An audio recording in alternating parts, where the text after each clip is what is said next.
It's time. It's time for me to share my frustrations when it comes to medical care.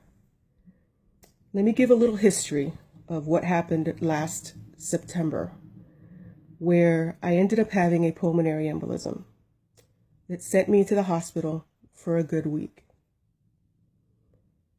I was put on treatment, blood thinners, for 6 months, and once everything was okay, I was off of it. But my doctors told me, if I have any symptoms like this again, immediately come in to get reviewed and make sure that the PE is not causing any problems. Well, I was fine. I accomplished warrior games, been to adaptive sporting events, have done quite a few things, obstacle courses with OEW, until October, when I'm at the gym working out with my husband, and out of the blue, I am extremely tired. And I decide to sit down to wait for my husband to finish his machines. And I pass out. And I don't know until I'm in the ambulance. And the EMT says that with oxygen, I was able to come back, but I was extremely pale and was not getting enough oxygen. And well, it was a bad thing. So I go to Harnett Health. As I'm there for a few days, nobody can determine what's going on. I told them that I had a pulmonary embolism last year. They did a CT scan with contrast and still found nothing. And I'm still feeling drained, tired, and just not myself. So they said at Harnett Health, if you feel any worse symptoms or any changes, immediately come back. Do you think I really wanted to go back when they couldn't find why my blood pressure dropped the way it did and I passed out for 20 minutes? Nah. A few days later, I'm still not feeling so well, but I decided I'm going to UNC instead. Because when I had the pulmonary embolism, the hospital in Georgia didn't see it. My husband picked me up in Augusta, drove me straight to UNC, where they also initially missed it, but another doctor found it and was able to get my treatment. So after January, we think everything's okay, until I pass out in the gym. Harnett Health doesn't know what's going on. I definitely didn't want to go back. So we decided to go to UNC because they are the ones that identified the PE last year. Well, they did find my PE. Come to find out, it's still lodged in the same place, same size. But the doctor in the ER says that's not the cause of your problems and can't find what is the cause. So I go back to my blood doctor and I told him, I'm back. Do I need to be back on blood thinners? So with blood tests and all, he said, no, you don't need it. The PE is not causing you any problems. Okay. So they start determining that maybe it was dehydration. I worked out first thing in the morning. Didn't have anything to eat. Really didn't drink a lot of water before I went there. I know that just doesn't seem right because even since that day, I have not been feeling myself. Fine. But every time I work out or go somewhere that requires me to walk, I feel faint again. Like I'm going to pass out. Then when I do come home, I end up napping for 3 to 5 hours, sometimes longer. Is that normal? Is that dehydration? So I decided to make an appointment at the VA to see Dr. Okiki because I emailed her on secure message asking her to give me a cardio referral, and she told me that she could not put in a referral until she sees me.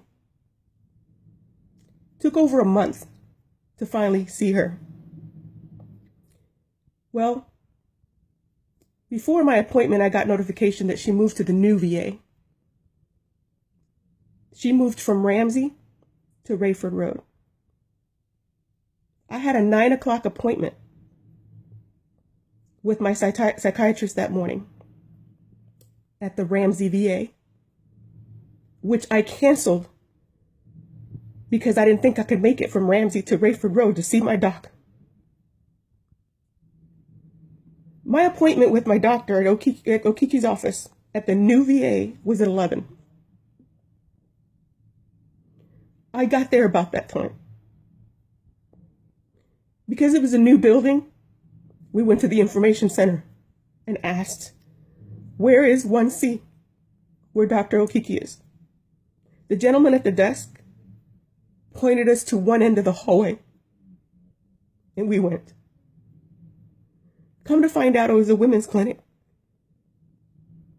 But it took a few minutes for somebody to actually show up at the desk to let us know that, and that Dr. Okiki was at the other end of that hallway. So with my arm crutches and my husband in tow, we managed to make it down to the other end. I go to get checked in, and the lady at the desk says, have a seat. I'll check you in as soon as I'm done with this patient on the phone.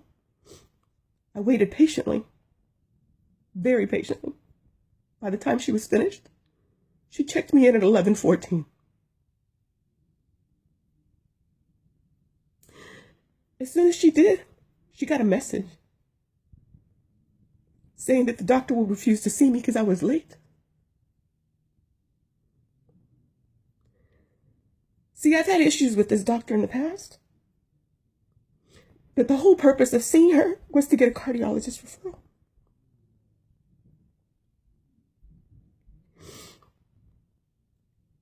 And she refused.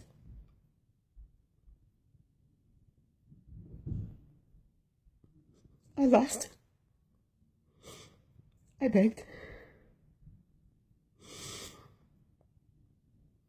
Nothing happened.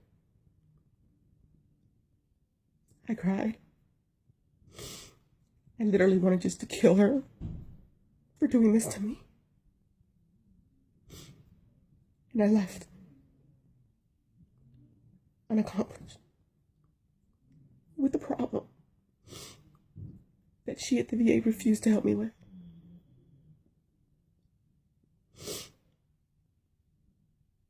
Mind you, I passed out in October, so it's been 2 months now, and no one knows what's going on with me.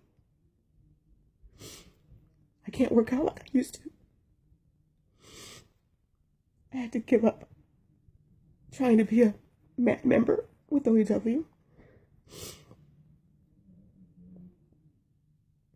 I decided, well, let me try Womack. Maybe they can get me in sooner. I secure messaged my doctor, Dr. Riley. I have to make an appointment to get a referral. Again, I can't get a referral without getting an appointment. So on November 30th, I made a December 30th appointment. That's the soonest I could see her. In the meantime, I am not myself. I'm struggling.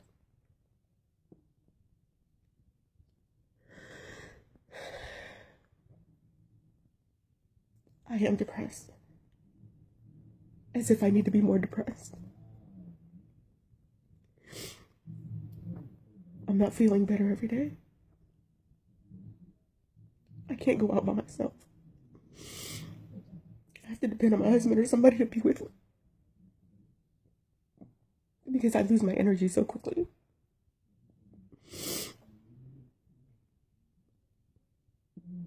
But I can't see anybody.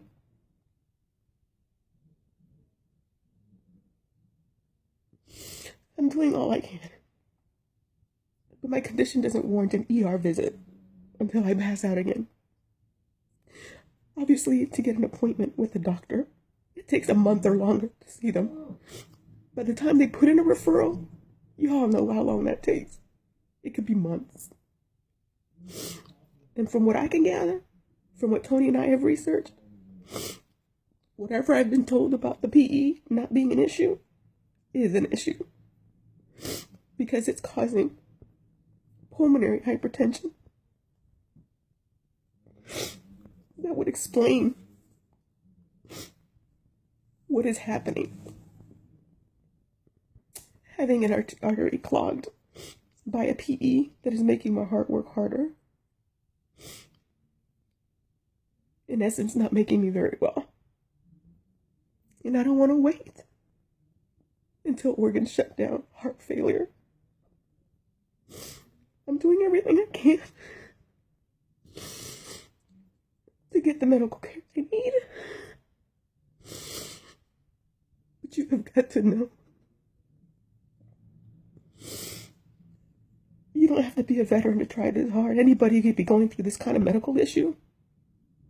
But when referrals can't be put in because you have to see your doctor and it takes a month or two to see them, by the time they do see you, if they see you, the referral gets put in, it takes another couple weeks. I mean, what can happen by then? What recourse do I have? And then people wonder, why do they commit suicide? Why do they become homicidal?